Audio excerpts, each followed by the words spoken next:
Hello जी, नमस्कार। स्वागत है आपका एनवीरा एजुकेशन यूट्यूब चैनल पर। मैं जितेंद्र सैनी एक बार फिर आपके सामने एक बायोलॉजी का टॉपिक लेकर हाजिर हूं। हम पटवार और कांस्टेबल की जनरल साइंस बायोलॉजी की सीरीज में पढ़ रहे थे और ये अपना टॉपिक का अंतिम पार्ट है, जिसका बाद आज हम बात करेंगे वर्गीकरण यानी कि क्लासिफिकेशन का आज हम लेंगे पार्ट फर्स्ट। इस पार्ट के अंदर हम क्लासिफिकेशन की जनरल डिटेल को पढ़ेंगे, इसके ऊपर कैसे क्वेश्चन बनते हैं और किस प्रकार के क्वेश्चन आ चुके हैं इसके बारे में जानेंगे। जो क्लासिफिकेशन की हम बात करते हैं तो अपने को पता है कि जीव विज्ञान के कोई भी टॉपिक हो, कोई भी एग्जाम हो, क्लासिफिकेशन के ऊपर एक क्वेश्चन या तो ऑप्शन के थ्रू मिलता है या किसी न किसी वे में यानी घुमाकर या फैक्ट मिलता है। तो केवल क्लासिफिकेशन को पहले पढ़ते हैं कि क्लासिफिकेशन क्या होता है, इसकी परिभाषा क्या होती है, किस प्रकार क्लासिफाइड किया जाता है पर्टिकुलर ऑर्गेनिजम्स को, प्लांट एंड एनिमल्स को। तो इसके आधार पर आज हम देखेंगे। पहले हम बात करते हैं क्लासिफिकेशन यानी कि वर्गीकरण क्या होता है। अगर इसकी परिभाषा की मैं बात करूं तो क्या रहेगा, तो देखिए कोई भी चीज है, अगर आपको उसको वर्गीकरण मतलब अपनी भाषा में समझ लीजिए, बहुत सारी चीजें आपके पास अलग अलग प्रकार की, उनको अपने अकॉर्डिंगली सही सुव्यवस्थित करना, ऐसे समझ लेना। जैसे फॉर एग्जाम्पल बात करें, कोई भी एक शॉपकीपर है, दुकानदार है, वो अपने दुकान के अंदर अलग अलग प्रकार की जो चीजें वस्तुएं उसके पास होती है, क्या वो सभी वस्तुओं को एक साथ इकट्ठा करके कोने में रख देता है क्या? सभी को सम्मिलित करके रखता है क्या? नहीं, वो अपने अकॉर्डिंग सबको अलग अलग, उसकी पहचान, उसकी क्वालिटी, उसकी मार्ग, लोगो, उसका काम कर आने का तरीका और उसकी कंपनी नेम के थ्रू अलग अलग डिवाइड करता है। उसकी क्वांटिटी के आधार पर अलग अलग खांचों के अंदर वर्गीकृत करता है, ताकि उसको क्या फायदा मिलता है कि उसको यह फायदा मिलता है कि जिस समय अगर किसी भी चीज के बारे में जानना हो या उस चीज को उससे प्राप्त करना हो तो उसे आसानी से सुलभता हो सके, उसे लेने में, उसको उपयोग करने में। यही प्रोसेस हम अभी लगाते हैं इस वर्गीकरण वाले टॉपिक के ऊपर, प्लांट एवं एनिमल में, यानी कि जो पौधे होते हैं और जीवों के ऊपर। कैसे कि इस पूरे पृथ्वी के ऊपर असंख्य प्रकार के पेड़ पौधे तथा जीव जंतु पाए जाते हैं। अगर हमें किसी एक पर्टिकुलर जीव जंतु के बारे में बात करनी होगी तो हम कैसे बात करेंगे अगर इनका वर्गीकृत नहीं किया जाएगा। फॉर एग्जांपल, अगर आप सोच के देखिए कि आपको किसी भी एक प्लांट का नाम ही नहीं पता है, किसी को जानते ही नहीं, सभी पौधे दिख रहे हैं, चाहे वो नीम दिख रहा है, चाहे वो बबूल दिख रहा है, आम दिख रहा है, पीपल दिख रहा है, तुलसी का दिख रहा है, सभी, आपको किसी का वर्गीकरण पता ही नहीं था, सभी एक जैसे पौधे थे, तो आप कभी पर्टिकुलर किसी को क्लासिफाइड कर पाते हैं कि आपको बोलता कि पीपल का पता लेके आपको पता ही नहीं होता। वैसे अगर हम बात करेंगे एनिमल्स की, तो एनिमल्स में आपने को पता है कि बहुत प्रकार की जातियां पाई जाती है।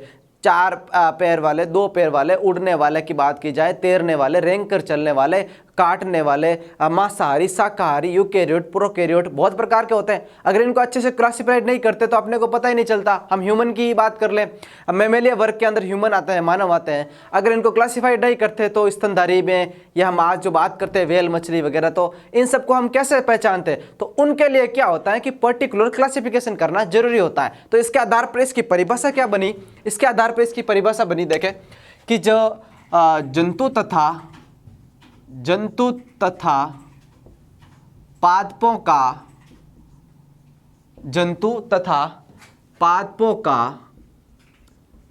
परस्पर संबंध, जंतु तथा पादपों का परस्पर संबंध, व्यवहार व गुण के आधार पर, जंतु तथा पादपों का परस्पर संबंध, व्यवहार तथा गुण के आधार पर उनका वैज्ञानिक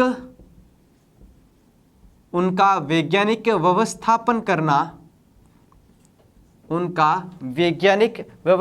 करना वर्गीकरण कहलाता है। यानी कि क्लासिफिकेशन कहलाता है। अगर कोई भी प्लांट है या कोई भी एनिमल है, उनके परस्पर पाए जाने वाले जो संबंध होते हैं, उन संबंधों का, व्यवहार का या उनके गुण के आधार पर वैज्ञानिक तौर पर उनको क्या करना, व्यवस्थापन करना, एक वर्गीकरण कहलाता है, क्लासिफिकेशन कहलाता है। ये तो इसके क्लासिफिकेशन की जरूरत पड़ गई कि इस प्रकार अपने को एक पर्टिकुलर आवश्यकता हो गई कि हमें जंतुओं या पादपों को अलग अलग कैटेगरी के अंदर बांटना चाहिए। अब एज ए कॉम्पिटिटिव एग्जाम के थ्रू इसके ऊपर फैक्ट वाले क्वेश्चन आते हैं। कैसे आते हैं, पहले तो देखते हैं कि जो वर्गीकरण है वर्गीकरण को किस आधार पे बांटा गया था, यानी कि जंतु पादप को किस में बांटा गया था। तो देखिएगा वर्गीकरण की मैं बात करूं तो देखो जंतुओं को बांटा गया था, जंतुओं को हम पढ़ते हैं जगत व फाइलम के अंदर, और हम प्लांट को पढ़ते हैं जैसे कि डिवीजन है, वर्ग है, कुल है, गण है, वंश है, जाति है, इसके आधार पर। यानी कि हम क्या पढ़ते हैं, हम पढ़ते हैं कि जंतु को जगत व फाइलम, जंतु को जगत व फाइलम के अंदर डिवाइड करते हैं, तथा पादप को किसके अंदर करते हैं, हम पादप को करते हैं, पादप को किसके अंदर करते हैं, डिवीजन, वर्ग, कुल, वंश और जाति। डिवीजन, वर्ग,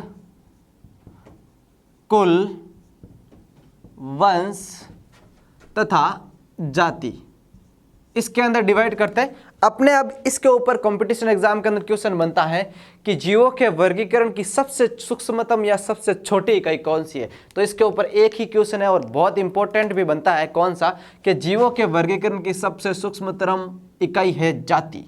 क्या है, जाति। अगर वर्गीकरण की बात की जाए तो जगत फाइलम की बात करें तो भी उसकी एक जाति ही होगी, और डिवीजन, वर्ग, कुल, वंश और जाति सबसे छोटी इकाई होती है। तो इसे हम कह सकते हैं वर्गीकी की सबसे छोटी इकाई, वर्गीकी की सबसे छोटी इकाई, वर्गीकी की सबसे छोटी इकाई क्या होती है, जाति होती है। ये क्वेश्चन हो गया। अब हम बात करेंगे कि हमने जो वर्गीकरण पढ़ रहे हैं, क्या पुराने ज़माने की बात है कि काफ़ी शताब्दियों या शतवर्षों पहले भी जब जीवों को वर्गीकृत किया जाता था, जिसके अंदर पर्टिकुलर वैज्ञानिक तरीका नहीं होता था, तो भी क्या लोग उनको वर्गीकृत करते थे, उनको अपने अकॉर्डिंग बांट के रखते थे क्या। तो देखिए पहले के दिनों में क्या होता था, पहले मतलब कि जब साइंस का जो दौर था वो इतना मॉडिफाइड नहीं हो गया, उसके अंदर बदलाव नहीं आए, उसको पता नहीं चला, अनेक जीव जातों की पहचान नहीं हुई थी। तो उसमें क्या होता है कि जो जीव रह रहे हैं, जैसे कि हम बात करें मानव की, तो मानव अपने अकॉर्डिंग पादपों को और जंतुओं को बांट लेता था। जंतुओं को कैसे कि पालतू जंतुओं का अलग, जंगली को अलग, रेंगकर, उड़कर, और जो मुख्य बात की जाए तो पानी में रहने वाला यानी तैरने वाले जंतुओं को, इस प्रकार बांटते थे। वो उनकी आवश्यकता के ऊपर निर्भर करता था। लेकिन सर्वप्रथम वैज्ञानिक को मानस तौर पर क्लासिफाइड करने वाला वैज्ञानिक थे, वो थे अरस्तु। क्या थे, अरस्तु। अब अरस्तु ने क्या किया, बहुत पहले की बात है, आप सभी को पता है कि 384 से 322 ईसा मसीह के जन्म से पूर्व की बात है ये, जब अरस्तु ने जीवों को क्लासिफाइड करना आरंभ किया था अपने अकॉर्डिंग। तो पहले अरस्तु के बारे में देखते हैं। अरस्तु आपको पता है जीव विज्ञान के जनक भी अरस्तु ही है, और जंतु विज्ञान के जनक भी अरस्तु है, और भ्रूणिकी यानी कि एम्ब्रायोलॉजी के जनक भी कौन है, अरस्तु है। तो अरस्तु ने स्टार्ट किया था 384 322 ईसा पूर्व यानी कि बीसी। उन्होंने क्या किया था, उन्होंने पृथ्वी पर पाए जाने वाले मुख्य प्रकार के जो पादप और जंतु हैं उनको दो श्रेणियों में बांटा, यानी कि जो पौधे के समान संरचना नजर आ रहे थे उनको पादप के अंदर रखा, और कोई भी जीव हो उसे जंतु वर्ग के अंदर रखा, कोई भी जीव हो उसे जंतु वर्ग के अंदर रखा। और उन्होंने जंतु वर्ग को भी किसके आधार पर बांटा, तो देखिएगा अरस्तु ने जंतु वर्ग को एक अपने और एक आम तौर पर एक तरीका अपनाया कि उन्होंने जंतुओं को लाल रक्त की उपस्थिति और अनुपस्थिति के आधार पर, लाल रक्त की उपस्थिति यानी कि जिस जीव के अंदर लाल रक्त है उपस्थित है उसके आधार पर, एंड अनुपस्थिति के आधार पर उन्होंने जंतुओं को बांटा। ठीक है, ये तो हो गया उसके बांटने का तरीका, सबसे पहले क्लासिफिकेशन किया था। फिर इन्होंने जंतुओं में क्या किया, फिर उन्होंने जंतुओं को बांट दिया था उड़ने, तैरने और रेंगने वाले। उड़ने, तैरने, रेंगने तथा चलने वाले, इस प्रकार जंतुओं को इसने बांट दिया था। ठीक है, फिर अरस्तु ने पादपों को किसके आधार पर बांटा था कि पादपों को इसने बांट दिया था जो घने वृक्ष दिख रहे थे बड़े, उन्हें वृक्ष के अंदर, कुछ शाख थे तो उनको शाख के अंदर, और झाड़ीनुमा संरचनाओं को झाड़ी के अंदर, पादपों का वर्गीकरण कर दिया था। ठीक है, अब ये तो अरस्तु ने किया था बहुत समय पहले। उस समय पर्टिकुलर सभी प्रकार की जातियों के बारे में ज्ञान प्राप्ति नहीं था। कुछ ऐसी जातियाँ थी जिनके अभी तक खोज भी नहीं हुई थी, कुछ ऐसे प्लांट्स थे जिनके बारे में जिनका विकास या उद्भवन भी नहीं हुआ था, क्योंकि विभिन्नताएं आती जाती है और नई जातियाँ बनती जाती हैं। तो ये उस समय अरस्तु ने सबसे पहले क्लासिफाइड करना आरंभ किया था। फिर क्या है कि 18वीं शताब्दी के आसपास, यानी कि 18वीं शताब्दी के आसपास एक वैज्ञानिक आया, कैरोलस लीनियस। क्या नाम है वैज्ञानिक का? Carolus Linnaeus. कैरोलस लीनियस, इस वैज्ञानिक ने 18वीं शताब्दी के दौरान एक पद्धति निकाली जिसका नाम है द्विजगत पद्धति। द्विजगत पद्धति या प्रणाली। द्विजगत पद्धति या प्रणाली कब निकाली? 18वीं शताब्दी के अंदर। 18वीं शताब्दी के अंदर किसने निकाली? कैरोलस लीनियस ने निकाली। इन्होंने क्या किया? द्विजगत का मतलब है इन्होंने पादप और जंतुओं को दो वर्गों के अंदर बांटा। किस दो वर्गों के अंदर? पादपों को बांटा प्लांटी के अंदर, यानी कि वर्ग प्लांटी, और जंतुओं को बांटा एनिमेलिया के अंदर। एनिमल मतलब कि जंतु, तो एनिमेलिया के अंदर जंतुओं को रखा। अब कैरोलस लीनियस ने अनेक प्रकार के जंतुओं का अध्ययन भी किया और उसके ऊपर अपने रिसर्च के आधार पर उन्हें दो वर्गों में या द्विजगत प्रणाली में बांट दिया। लेकिन ये आज की जो प्रणाली है उसके अंदर सुविधापूर्ण नहीं था। क्यों? क्योंकि प्लांट यानी पादपों के अंदर सभी प्रकार के जो नील, हरित, शैवाल, कवक वगैरह सबको एक साथ इंक्लूड कर लिया। प्रकाश संश्लेषी, रसायन संश्लेषी, स्वपोषी, परपोषी, उनको सभी को एक जगह बिठा दिया। तो क्या हो गया कि वापस वही की भी चीज होगी जो पहले थी। पहले क्या थी कि हम देखते थे कि सभी चीजें एक साथ इंक्लूड है, अब उनको पहचानना आसान नहीं है। तो इन्होंने क्या किया? उसी चीजों को केवल दो भागों में बांट दिया। तो उसके अंदर भी ये चीजें अपने को सुविधापूर्ण पता नहीं चल पा रही थी। एनिमेलिया में वही बात कर ली थी कि सभी जंतुओं को, चाहे वो उड़ रहा हो, तैर रहा हो, रेंग रहा हो, चल रहा हो, कैसा भी हो, सबको एक साथ रख दिया। तो इस प्रकार इन्होंने दो वर्ग बनाए थे, प्लांटी और एनिमेलिया, जो वर्तमान के अंदर क्या हो गए? क्लासिफिकेशन के तौर पर ज़्यादा उपयोगी साबित नहीं हुए। तो फिर अब ये साबित नहीं हुआ कि कैरोलस लीनियस ने जो पद्धति दी है वो अपने लिए उपयोगी नहीं है। तो फिर क्या हुआ कि फिर आप सभी को पता है कि डार्विन की बात की जाए तो एक वैज्ञानिक आया था जिसका नाम है डार्विन। कब आया था? लगभग 1859 में आया था। और डार्विन का जो अपने बात करें विकासवाद के आधार पर अपने को बहुत सुविधा मिली थी। किसके अंदर सुविधा मिली थी? डार्विन ने अपना विकासवाद प्रदर्शित किया था 1859 के अंदर। ये विकासवाद क्या था कि डार्विन ने अलग अलग जातियों को विकास के बारे में बहुत प्रकार की रिसर्च करके ऐसे बताया था कि पर्टिकुलर एक जाति होती है, उसके अंदर विकास की प्रक्रिया चलती रहती है। और तो डार्विन का जो विकासवाद था, विकासवाद को जो प्रकाशित हुआ था, इस विकासवाद के दौरान वर्गीकरण में मदद मिली कि वर्गीकरण की जो जातिवर्तीय पद्धतियां थी, यानी कि एक और टॉपिक मिल गया किसके अंदर? वर्गीकरण करने के लिए जातिवर्तीय पद्धतियां। यानी कि जो लोग क्लासिफाइड कर रहे थे जीवों को, उनके पास कोई पॉइंट ऑफ व्यू नहीं था, वो किस तौर पर करे।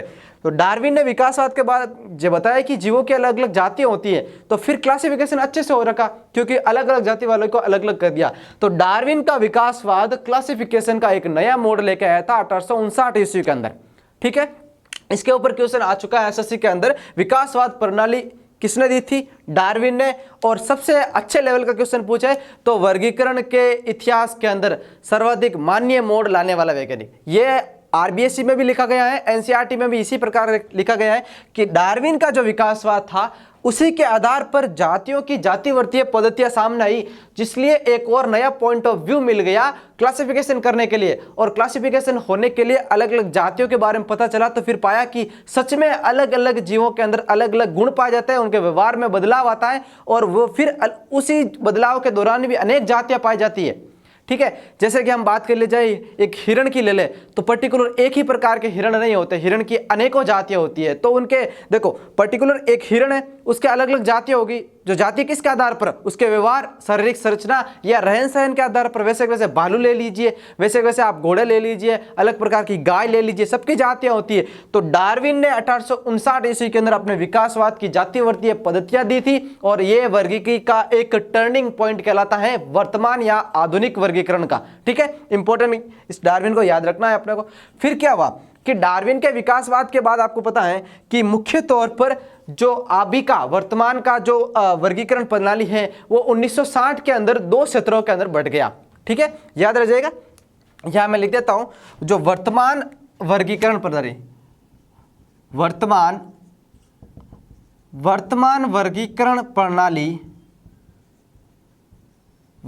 वर्गीकरण प्रणाली, अभी की जो वर्गीकरण प्रणाली है वो 2 क्षेत्रों के अंदर बट गई थी। किस टाइम? 1960 के ना, 1960 में ये सारी पद्धतियां आते आते 2 क्षेत्रों के अंदर ये बढ़ गई थी। ये 2 क्षेत्र कौन से थे कि एक तो रसायन, एक होती थी अपनी रसायन वर्गीकी, और एक होती थी सांख्यिकी वर्गीकी। यानी कि आधुनिक वर्गीकरण प्रणाली थी जो एक रसायन वर्गीकी क्षेत्र के अंदर बट गई और एक बढ़ गई सांख्यिकी वर्गीकी क्षेत्र। इसे बोलते हैं कीमो टैक्सोनॉमी और इसे बोलते हैं न्यूमेरिकल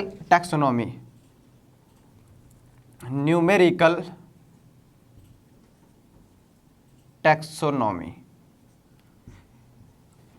तो इसके आधार पर अपने वर्गीकरण की पद्धतियां आरंभ हुई। अब इसके ऊपर देखो इंपॉर्टेंट चीजें क्या है। पहले तो वर्गीकरण किसके आधार पर किया जाता है? व्यवहार, उसके बदलाव, शारीरिक संरचना, संगठन कहां पर रहता है उसके आधार पर। क्यों किया गया? वैज्ञानिक व्यवस्थापन के तौर पर। फिर वर्गीकरण की सबसे छोटी इकाई कौन सी होती है? जाति होती है। ठीक है ना, जाति से छोटी इकाई कोई नहीं होती। फिर बात की कि सबसे पहले वर्गीकरण को स्टार्टिंग किसने किया था कि ऐसे ही लोग पहले पालतू जानवरों को अपने सुविधा के आधार पर उनको रखते थे। फिर अरस्तु ने पादप और जंतु में बांटा, पादपों को वृक्ष, झाड़ी और शाख के अंदर और जंतुओं को रेड ब्लड की एब्सेंट और प्रेजेंट के आधार पर उड़ने, तैरने, चलने वालों में बांटा। फिर कैरोलस लिनियस ने थोड़ा सा प्रयास और किया और द्विजगत प्रणाली दी 18वीं शताब्दी के अंदर, और प्लांटी और एनिमेलिया के अंदर इसको बांटा। फिर डार्विन का विकासवाद आ गया जिसकी वजह से एक नया पॉइंट ऑफ व्यू मिल गया था वर्गीकरण करने के लिए। वो विकासवाद थी जातिवर्तीय पद्धतियां, और इसी के आधार पर आज की वर्तमान जो अपनी वर्गीकरण प्रणाली है वो 2 भागों में बटी हुई है, रसायन वर्गीकी एंड सांख्यिकी वर्गीकी, कीमोटैक्सोनॉमी एंड न्यूमेरिकल टैक्सोनॉमी। तो इसी के आधार पर कुछ और प्रणालियां या पद्धतियां विकसित हुई। उन पद्धतियों को देखते हैं उसके वैज्ञानिक यानी कि पर्टिकुलर वैज्ञानिक पूछ जाते हैं, जैसे कि द्विजगत पद्धति कैरोलस लिनियस द्वारा दी गई थी। त्रिजगत किसने दी? तो अलग अलग 5 जगत तक पद्धतियां बनी। उन पद्धतियों को अब हम देखते हैं और उसकी टेबल भी बनाते हैं।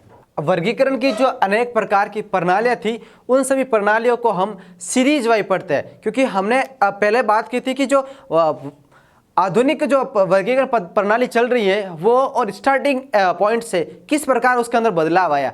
अब बात करेंगे जो आज के टाइम पे किन किन वैज्ञानिकों ने उसके अंदर अलग अलग प्रकार के वर्गों को रखा और उनका पर्टिकुलर क्या उद्देश्य था उसकी बात करते हैं। तो सबसे पहले वापस वही रिपीट करनी है अपने सामने। पहली वर्गीकरण प्रणाली आती है, वो आती है द्विजगत प्रणाली। क्या आती है? द्विजगत प्रणाली, जिसे 2 किंगडम सिस्टम कहा जाता है। 2 किंगडम सिस्टम यानी कि 2 का कभी नाम आ जाए तो इसका नाम याद रखना कि 2 किंगडम सिस्टम अपने 18वीं शताब्दी के अंदर कैरोलस लिनियस द्वारा दिया गया था। कैरोलस लिनियस द्वारा ये दिया गया था। कैरोलस लिनियस द्वारा दिया गया था और हमने इसमें पढ़ा भी था कि इन्होंने जंतुओं को 2 वर्गों में बांटा था। एक वर्ग था प्लांटी जिसे पादपों को रखा गया था, और दूसरा था एनिमेलिया जिसके अंदर जीवों को रखा गया था। ठीक है, फिर क्या था कि इसके बाद केवल पादप और जंतुओं को रखने से वर्गीकरण सफल नहीं हुआ। तो फिर क्या हुआ कि फिर आई थी एक वैज्ञानिक था हैकेल। हैकेल ने त्रिजगत प्रणाली दी। क्या जगत प्रणाली दी? त्रिजगत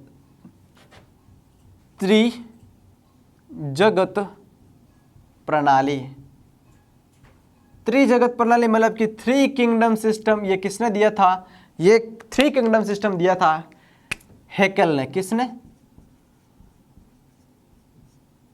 एक वैज्ञानिक था हेकेल।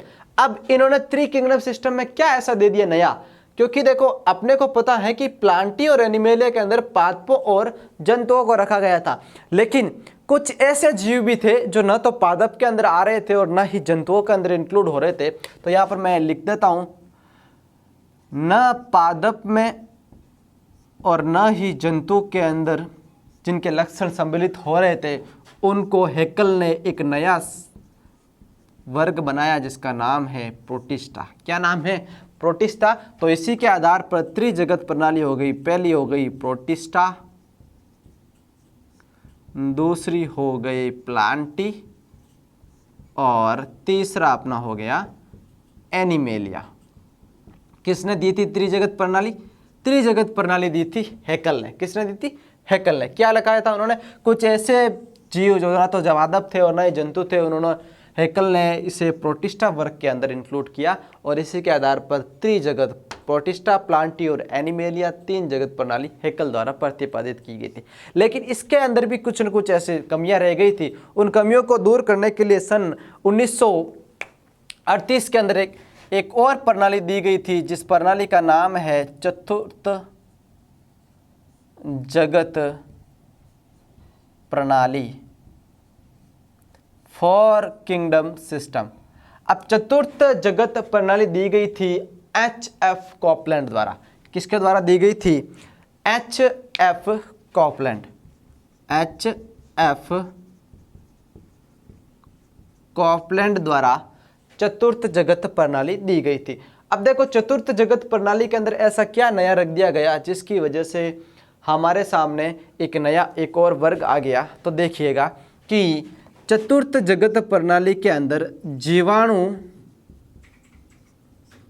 तथा नील हरित शैवाल, जीवाणु तथा नील हरित शैवाल को एक नए वर्ग मोनेरा के अंदर रखा गया था। एक नए वर्ग मोनेरा के अंदर रखा गया था। देखिए H.F. कॉपलैंड ने देखा कि कुछ ऐसे जीव हैं जो एक कोशिकीय प्रोकैरियोटिक और यूकैरियोटिक को विभेदित करना आसान नहीं है। जीवाणुओं के अंदर पोषण के आधार पर भी अलग विभिन्नताएं पाई जाती है। तो इनको जीवाणु तथा नीलहरित शैवालों को, जो भी जीवाणु ही है ये, इनको एक नए वर्ग के अंदर रख दिया जिसका नाम है मोनेरा। और इसके आधार पर चतुर्थ जगत प्रणाली के अंदर 4 जगत हो गए। पहला हो गया मोनेरा, दूसरा हो गया प्रोटिस्टा, तीसरा हो गया प्लांटी और चौथा हो गया एनिमेलिया। यहाँ तक वर्गीकरण का आधार बहुत अच्छा चल रहा था और मुख्य मुख्य चीज़ों को कवर कर लिया गया था। लेकिन एक वैज्ञानिक आया जिसका नाम है R.H. व्हिटेकर 1969 के अंदर। याद रखना नाम, उस वैज्ञानिक का नाम था R.H. व्हिटेकर। उन्होंने एक प्रणाली दी थी जो आधुनिक वर्गीकरण का आधार बन गई, जिसका नाम है पंच जगत प्रणाली, 5 किंगडम सिस्टम। पंच जगत प्रणाली ये किसके द्वारा दी गई थी और कब दी गई थी, क्यों दी गई थी, इसके बारे में जानना बहुत आवश्यक है। देखिएगा पंच जगत प्रणाली दी गई थी 1969 के अंदर। वैज्ञानिक का नाम है R.H. व्हिटेकर। R.H. व्हिटेकर। अब R.H. व्हिटेकर ने ऐसा क्या किया? R.H. व्हिटेकर ने किया कि देखा कि यहाँ पर हम प्रोटिस्टा को भी अलग कर दिया, जीवों को भी अलग कर दिया। उन्होंने देखा कि प्लांटी के अंदर कुछ ऐसे जीव हैं जिनके अंदर थोड़ा सा विभेद है। कैसे? कि प्लांट्स के अंदर कवक भी थी और पादप भी थे। तो उन्होंने देखा कि दोनों के अंदर अनेक प्रकार की समानताएं हैं, लेकिन एक भिन्नता भी है और भिन्नता के आधार पर उन्होंने एक नया वर्ग बनाया। उन्होंने देखा कि कवक की जो कोशिका भित्ति होती है वो काइटिन से मिलकर बनी होती है। कवकों की कोशिका भित्ति, सेल वॉल की मैं बात करूं तो किसके मिलकर बनी होती है? काइटिन से। लेकिन पादप की बात की जाए तो पादप की कोशिका भित्ति सेल्यूलोज से मिलकर बनी होती है। तो R.H. व्हिटेकर ने क्या किया कि कवकों को उठाकर एक नया वर्ग बना दिया जिसका नाम है फंजाई। क्या नाम है? फंजाई। तो इसी के आधार पर आधुनिक जो वर्गीकरण प्रणाली के अंदर 5 क्या हो गए? जगत हो गए। पहले की बात की जाए तो मोनेरा, दूसरे की बात की जाए तो प्रोटिस्टा, तीसरे की बात करूं तो फंजाई, और चौथे की बात की जाए तो प्लांटी, और पांचवे की बात की जाए तो एनिमेलिया। ठीक है, तो इसी के आधार पर पंच जगत प्रणाली सर्वाधिक मान्य हो गई और आर एच व्हिटेकर को मॉडर्न टैक्सोनॉमी का फादर भी कहा जाता है, यानी कि आधुनिक वर्गीकरण का जनक भी कहा जाता है। तो यहाँ तक हमने मुख्य रूप से पर्टिकुलर एक एक वैज्ञानिक द्वारा कारणवश दी गई वर्गीकरण प्रणाली को देखा। अपने को ये नाम याद रखने हैं, Carolus Linnaeus, Hückel, H F Copeland और आर एच व्हिटेकर। इन्होंने वर्गीकरण की पद्धतियां प्रस्तुत की और वर्तमान के वर्गीकरण का आधार इन्हें ही माना जाता है, याद रख जाइए। देखो, एक याद रखना कि जो मोनेरा, प्रोटिस्टा, फंजाई, प्लांटी और एनिमेलिया 5 जगत है, इनको भी आगे छोटे छोटे सब डिवीजन में विभक्त किया गया है। हम पर्टिकुलर एक एक के बारे में पढ़ेंगे।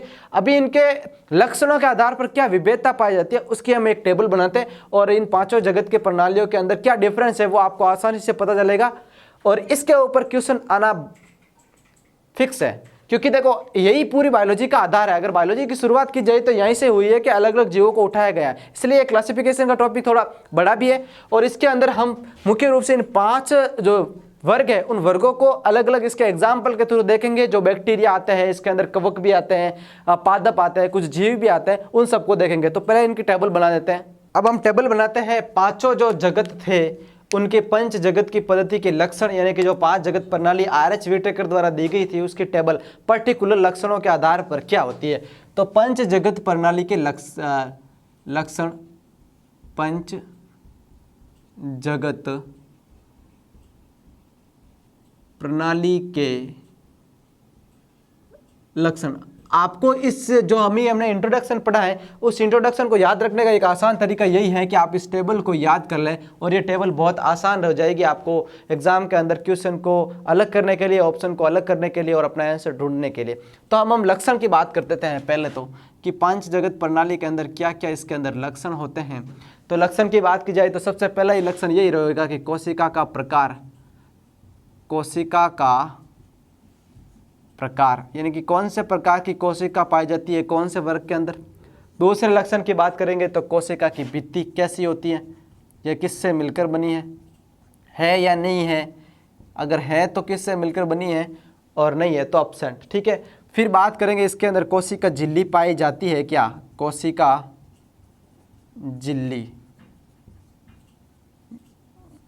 कोशिका झिल्ली की संरचना पाई जाती है क्या। और आगे की बात करेंगे तो चौथा है इसकी पोषण विधि, और 5वां इसका लक्षण रहेगा जनन। यही इसका मुख्य लक्षण रहेगा। ठीक है, अब इन लक्षणों के आधार पर अपने को क्या करना है कि अपने को पंच जगत प्रणाली के अंदर जो 5 जगत है उनको डिवाइड करना है। कैसे डिवाइड करना है कि पहला है अपना मोनेरा, ठीक है, दूसरा कौन सा है, दूसरा अपना है प्रोटिस्टा, तीसरा कौन सा था अपना, कि तीसरा था अपना फंजाई, चौथा कौन सा था, चौथा था प्लांटी, और 5वां कौन सा था, 5वां था अपना एनिमेलिया। क्या था, एनिमेलिया। ये पंच जगत प्रणाली दी गई थी आर एच व्हिटेकर द्वारा। अपने को इन्हीं पंच जगत प्रणाली के अंदर लक्षणों के आधार पर वर्गीकरण करना है। कैसे, कि किसके आधार पर, किस पर्टिकुलर रीजन की वजह से नया एक वर्ग बना। तो सबसे पहले बात करते हैं लक्षण को लेकर तो कोशिका का प्रकार, यानी कि बात करेंगे कि मोनेरा के अंदर कोशिका का प्रकार कैसा होता है। तो याद रखना, मोनेरा ही एकमात्र ऐसा है जिसके अंदर प्रोकैरियोटिक कोशिकाएं पाई जाती हैं, प्रोकैरियोटिक कोशिका पाई जाती है। बाकी सभी प्रोकैरियोटिक कोशिका की बात की जाए तो प्रोटिस्टा की बात की जाए तो इसके अंदर क्या पाई जाती है, यूकेरियोट, ये भी यूकेरियोट्स होते हैं। ये फंजाई भी कैसी होती है, यूकेरियोट्स होती है। प्लांटी भी कैसी होती है, प्लांटी भी यूकेरियोट्स होते हैं। और अंतिम रूप से वो बचा है अपना एनिमेलिया। ये भी यूकेरियोट्स होता है, यानी कि इसके अंदर भी क्या होती है, यूकेरियोटिक कोशिका पाई जाती है। यूकेरियोटिक कोशिका, प्रोकैरियोटिक कोशिका क्या होती है, हमने अच्छे से, बहुत अच्छे से पढ़ा है। फर्स्ट टॉपिक अपना यही था, साइटोलॉजी। अगर आप सभी को इसके बारे में थोड़ी सी भी कंफ्यूजन है तो हमारे एनवीरा एजुकेशन पेज के ऊपर जो प्लेलिस्ट में जाकर बायोलॉजी के अंदर आप साइटोलॉजी के सारे वीडियो देख सकते हैं। वहाँ से आपको पता चलेगा कि प्रोकैरियोटिक कोशिका क्या होती है और यूकेरियोटिक कोशिकाएं क्या होती है। अगला अपना कोशिका भित्ति का प्रकार, यानी कि इन वर्गों के अंदर कोशिका भित्ति पाई जाती है या नहीं पाई जाती। अगर पाई जाती है तो किससे मिलकर बनी होती है। तो पहले ही बात कर लेते हैं मोनेरा के अंदर। तो मोनेरा के अंदर देखो सेल वॉल होती है, लेकिन कैसी होती है, सेल्यूलोज की नहीं बनी होती है, वो होती है पेप्टिडोग्लाइकेन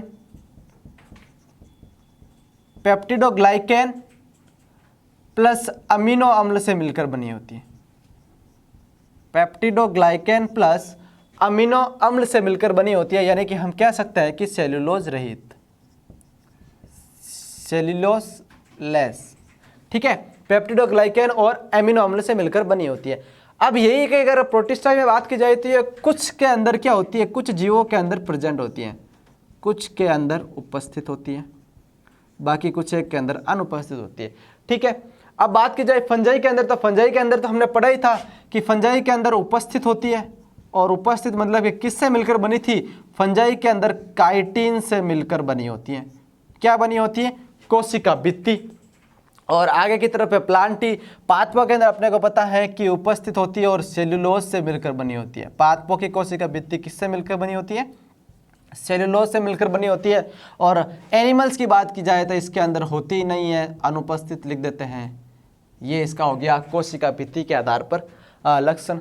फिर हम बात करें अगला कोशिका झिल्ली। देखो कोशिका झिल्ली मतलब कि होती है कि नहीं होती, तो देखना प्रोकैरियोटिक कोशिका के अंदर ये क्या होती है, अब्सेंट होती है। अब्सेंट होती है क्योंकि ये क्या होते हैं, ये होते हैं यूनिसेलुलर, यानी कि एक कोशिकीय जीव। ये क्या होते हैं, एक कोशिकीय जीव होते हैं। बाकी सब के अंदर प्रेजेंट होती है, प्रोटिस्टा में प्रेजेंट होगी, फंजाई के अंदर प्रेजेंट होगी, प्लांटी के अंदर प्रेजेंट होगी और एनिमेलिया के अंदर प्रेजेंट होगी। और सभी प्रकार के ये रहेंगे, वो क्या रहेंगे, बहुकोशिकीय, बहुसेल यानी बहुकोशिकीय, ये भी बहुकोशिकीय और ये भी बहुकोशिकीय, यानी कि मल्टी सेलुलर होंगे। केवल एक मोनेरा ही क्या रहेगा, एक कोशिकीय रहेगा। अब इसकी पोषण विधि को देखते हैं। पोषण मतलब कि ये अपने अंदर न्यूट्रिशन यानी कि भोजन किस प्रकार से प्राप्त करते हैं। देखना पोषण की बात करेंगे, न्यूट्रिशन की बात करेंगे, तो देखो एक कोशिका वाला जीव बेचारा, उसके पास है ही एक कोशिका, वो कैसे क्या कर लेगा, तो या तो वो क्या करेगा, खुद ही भोजन बनाएगा, या किसी के ऊपर डिपेंड करेगा। तो इसी के आधार पर देखो पोषण में ये स्वपोषी भी होते हैं। स्वपोषी मतलब कि खुद ही भोजन बनाते हैं। स्वपोषी के आधार पर आपने को पता है कि ये रसायन संश्लेषी भी हो सकते हैं, रसायन संश्लेषी। और मैं बात करूं तो ये प्रकाश संश्लेषी भी हो सकते हैं, प्रकाश की उपस्थिति में भोजन बना सकते हैं। रसायन संश्लेषी, प्रकाश संश्लेषी हो सकते हैं। अगर ये स्वपोषी नहीं है, किसी और से यानी कि परपोषी की बात करूं, यानी कि किसी पर यानी कि दूसरा पोषी यानी कि पोषण किसी दूसरे से पोषण प्राप्त करने वाला परपोषी भी हो गए, तो भी क्या करेंगे, किसी को छीन कर या किसी के ऊपर जाकर थोड़ी, ये केवल मरी हुई चीजों के ऊपर या परजीवी के रूप में काम करेंगे, तो इसे बोलते हैं मृतपोषी। क्या बोलते हैं, मृत। ये परपोषी के तौर पर मृतपोषी एंड परपोषी हो सकते हैं। मृतपोषी या परपोषी जिसे हम परजीवी बोलते हैं, ये हो सकते हैं। ठीक है, तो इनका पोषण का प्रदान प्रकार ये हो गया। यहाँ पर ये जनन थोड़ा नीचे लिख देते हैं यहाँ। ठीक है, ये तो इसका स्वपोषी और परपोषी के आधार पर पोषण हो गया किसका, मोनेरा का। अब यही बात करूं मैं प्रोटिस्टा की, तो प्रोटिस्टा क्या है, प्रोटिस्टा स्वपोषी। प्रोटिस्टा क्या होता है, स्वपोषी के रूप में, यानी कि अपना भोजन स्वयं बनाता है। अब स्वपोषी के रूप में होता तो किस प्रकार बनाएगा, कि प्रोटिस्टा है तो प्रोटिस्टा बनाएगा प्रकाश संश्लेषण की उपस्थिति में। प्रकाश संश्लेषण यानी कि ये क्रिया होगी प्रकाश की उपस्थिति में, और ये अपना भोजन बना लेगा। इसी के इसी आधार पर फंजाई में बात करूं तो फंजाई मृतजीवी होते हैं। क्या होता है, मृतजीवी, यानी कि मरी हुई जो भी जीव होते हैं उससे अपना भोजन प्राप्त करते हैं, जिसे हम परपोषी के तौर पर भी पढ़ते हैं, या मृतजीवी परजीवी जिसे बोलते हैं, जो परपोषी के उदाहरण है। और प्लांट्स की बात करूं तो प्लांट्स तो स्वपोषी होते हैं। पादप अपना भोजन प्रकाश की उपस्थिति में बनाते हैं, प्रकाश संश्लेषण की क्रिया द्वारा। प्रकाश संश्लेषण की क्रिया द्वारा। और एनिमेलिया यानी कि एनिमल्स की बात की जाए, हमारी बात की जाए तो हम परपोषी होते हैं। परपोषी मतलब कि खुद अपने शरीर के अंदर भोजन थोड़ी बनाते हैं, हम पादपों से लेते हैं या किसी जीवों से लेते हैं, यही होता है परपोषी। तो एनिमेलिया परपोषी हो सकता है, यानी कि मृत समभोजी या मृतपोषी। तो याद कर, यहाँ पर लिख देते हैं आप परपोषी। एनिमल सारे क्या होते हैं? परपोषी होते हैं। या तो मृतभोजी हो सकता है या प्राणी समभोजी हो सकते हैं, प्राणी समभोजी हो सकते हैं। ये तो था इसका पोषण के आधार पर कि ये भोजन कैसे लेते हैं। इसके अंदर इंपॉर्टेंट अपने को याद रखना है, मोनेरा के अंदर ये रसायन प्रकाश संश्लेषी और परजीवी, स्वपोषी और परजीवी दोनों होता है। एक फंजाई में याद रखना कि ये परपोषी होते हैं, केवल मृतजीवी या परजीवी होते हैं, और बाकी सब में तो प्रकाश संश्लेषी और एनिमल्स अपना भोजन खुद नहीं बना पाते। तो ये तो अपना आसान तरीका याद रखने का। लास्ट अपना क्या लक्षण था कि लास्ट अपना लक्षण है जनन। जनन कैसे प्राप्त करता है? आप सभी को पता है कि ये सारे जो सभी प्रकार के वर्ग है उसके अंदर जीवों के अंदर विभिन्नता पाई जाती है। तो मोनेरा के जीव है वो एक कोशिकीय के होते हैं, तो वो सयुग्मन द्वारा जनन विधि करके अपने नए जीवों का निर्माण करते हैं। जनन की विधि कौन सी होती है? सयुग्मन होती है। दूसरे में बात करूं, दूसरा प्रोटिस्टा के अंदर बात करेंगे तो युग्मक संलयन व सयुग्मक दोनों होता है। युग्मकों का भी संलयन होता है और सयुग्मन भी होता है, युग्मक संलयन व सयुग्मन। और आगे की तरफ मैं बात करूं तो फंजाई में निषेचन की प्रक्रिया होती है। क्या होती है? फर्टिलाइजेशन यानी कि निषेचन होता है। प्लांटी के अंदर भी निषेचन होता है और एनिमेलिया के अंदर यानी कि जो एनिमल्स होते हैं उसके अंदर भी निषेचन होता है। अब ये जो हमने टेबल बनाई है, इस टेबल को आप आसानी से याद भी रख सकते हो और एग्जाम के अंदर इसी के अंदर से क्वेश्चन आएंगे। किसके अंदर कौन सी चीज पाई जाती है, अगर है तो किससे मिलकर बनी है, नहीं है तो क्यों नहीं है। देखो कोशिका भित्ति का याद रखना, मोनेरा के अंदर पेप्टिडोग्लाइकैन और अमीनो अम्ल से मिलकर बनी होती है, सेलुलोज से नहीं। कवकों के अंदर काइटिन से और पादपों के अंदर सेलुलोज में, बाकी के अंदर अनुपस्थित होती है। एकमात्र ऐसा समूह जिसके अंदर, ऐसा वर्ग जिसके अंदर एक कोशिकीय जीव होता है, प्रोकैरियोट्स, वो होता है मोनेरा के अंदर। फिर बात कर ली थी हमने पोषण की, तो स्वपोषी और परपोषी दोनों होते हैं मोनेरा। बाकी कुछ प्रकाश संश्लेषी होते हैं, कुछ परपोषी होते हैं। निषेचन के आधार पर बात की जाए तो फंजाई, प्लांटी और एनिमेलिया के अंदर निषेचन की क्रिया होती है। प्रोटिस्टा के अंदर सयुग्मन और युग्मक संलयन दोनों होते हैं और मोनेरा के अंदर केवल सयुग्मन होता है। तो इसके आधार पर आज हमने जो वर्गीकरण स्टार्ट किया तो उसका इंट्रोडक्शन वाला पार्ट आज पूरा हो गया है। आप इस वीडियो सीरीज को ज़्यादा से ज़्यादा अपने मित्रों के साथ शेयर कीजिए और वीडियो को पूरा देखें और अपना फीडबैक कमेंट के माध्यम से हमें जरूर बताएं और हमारे एडमिरा एजुकेशन को सब्सक्राइब करें। धन्यवाद।